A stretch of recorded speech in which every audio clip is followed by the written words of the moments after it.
In this video, I'll dive into the realms of recording rap vocals, the room, the equipment, how you position the mic, and finally, how to do the recording. And at the end of the video, I'll show you exactly what to do when you're done recording, making it a complete song so that you can upload it and stream it and share it with the world. Let's go! Bryt håret før du sover noen timer. Drikk melk, sovne igjen før du våkner og griner. Tren på å bevege deg. And as a natural supplement to this video, download my free cheat sheet. The link is in the description, where I take you from A to Z when it comes to everything rap vocals. So first off, it's the room. You want to record your rap vocals in a room that is suitable for recording. And what I wouldn't recommend is recording your vocals in a bathtub, in the shower, where you have all these surfaces that your voice will bounce against and causing frequency buildups and room echo. You want the cleanest, driest sounding vocal as possible. And even in this room where I have some treatment, you can see here in the pictures, I've got some decent treatment. These are all DIY, but still they make a lot of difference. And you can see the walls are made out of wood. I guess that's better than, for example, plaster or concrete. And you can see that I've put some slabs up in the ceiling. I got some nice thick carpet on the floor. This room is optimized for mixing and mastering. I have a very good sound coming from my speakers into my ears, making for a balanced stereo image, but it's not optimized per se for vocal recordings. And you might even hear my voice right now. It's quite dry. It's not perfect. I don't think you can make it too dry. Make it simple and plain. Have some carpets, some mattresses, some duvets hanging around you, but try not to hang them too close to you. The more space, the better, because you will get a more open sound from your vocals. Your vocals need some air to breathe in. You can't just...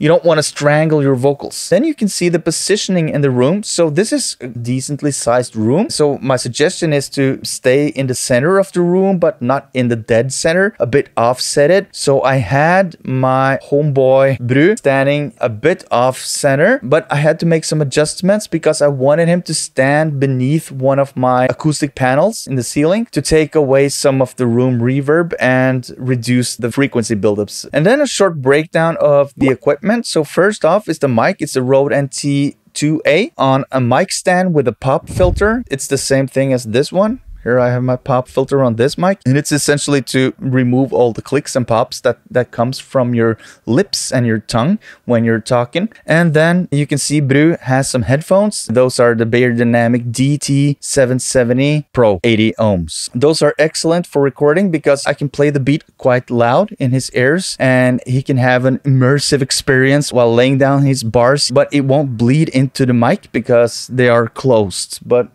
these here, these are perfect for mixing, but they're terrible for recording because they bleed a lot. They're open back. Sound will be emitted through these grills right here, but not on the Bears, they won't. There's a regular mic cable coming out of the mic on the mic stand, and it's going straight into my interface, this baby right here, the Apollo X6, and into my DAW, which is Logic Pro X. I have no plugins coming in. I have a laptop, MacBook Pro, but you can use any laptop you want.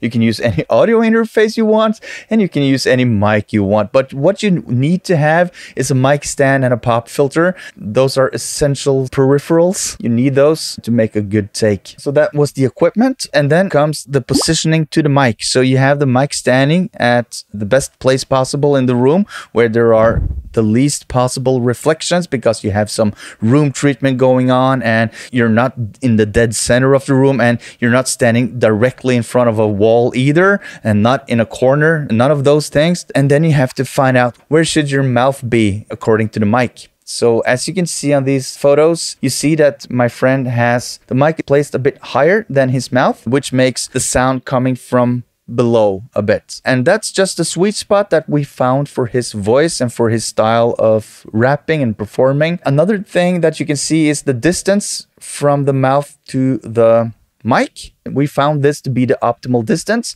It's not too close, so it's not distorting, not introducing any types of artifacts, and it's not so far away that you introduce a lot of sound from the room. This is the sweet spot, more or less. But you need to try for yourself at home, where is your sweet spot? But my shoot guess with a condenser microphone like the Rode NT2A, my shoot guess would be about this distance, about, I guess, 15 centimeters, give or take. That's a good distance. So that's the distance. Now, finally, before recording, we had to set rec levels. And the first thing you need to do is find the correct input. It's not necessarily automatic when you plug your mic into your audio interface and you open your DAW and you arm your track for recording. So you have a mono channel, just make sure it's mono. And then you go to the input selection. That should be quite readily available in your DAW. Select the correct input, make some sounds with the mic and find the correct input. And then you take note of which input corresponds with the inputs on your audio interface, and you should be good to go. This operation only needs to be done once, and once you've done it, it's set. And here's the trick, because you want to hear yourself with the mic. So when you found the input, you need to figure out the monitoring. You need to turn that beat way down. Beats are often normalized and they're mixed and even mastered, and they're quite loud in volume, while your mic isn't that loud. So you have to turn the beat down, and then you figure out a decent level for your input. Minus 10 dB is a good starting point. I usually go a bit louder than that. I'll take my chances, and sometimes I go all the way up to minus 5 dB. And then I have 5 left for headroom before it distorts. You set your mic there. You do some testing.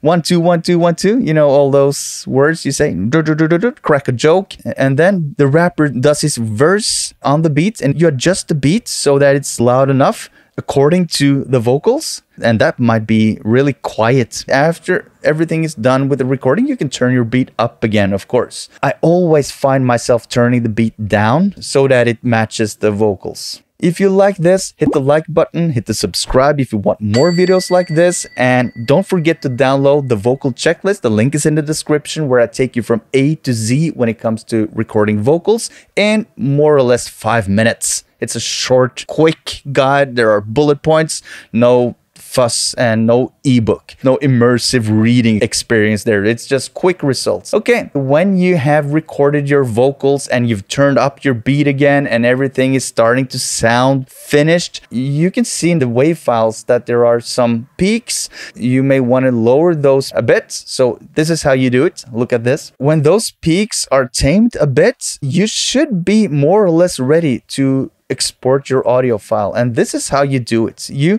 bounce, because you have many tracks and you want to bounce them because you might want to send them to a mixing engineer, or you want to mix and master them yourself. And in any case, you want to export them into a new project because you might have a template. And if you don't have any templates, you can just check down in the description. I have a template for you for Logic Pro 3, in fact. You can just download those as well, if you're using Logic Pro, that is. And if you want a complete guide for everything recording rap vocals, you can check this video. And if you want a more specific video about processing and mixing a rap vocal take, hit that video, and I hope I'll see you there. Peace! Stryk på deg før du sover noen timer. Drikk melk, sovn igjen før du våkner og griner. Tren på å bevege deg litt mer hver dag, så du kan peke bedre på lekene du vil ha.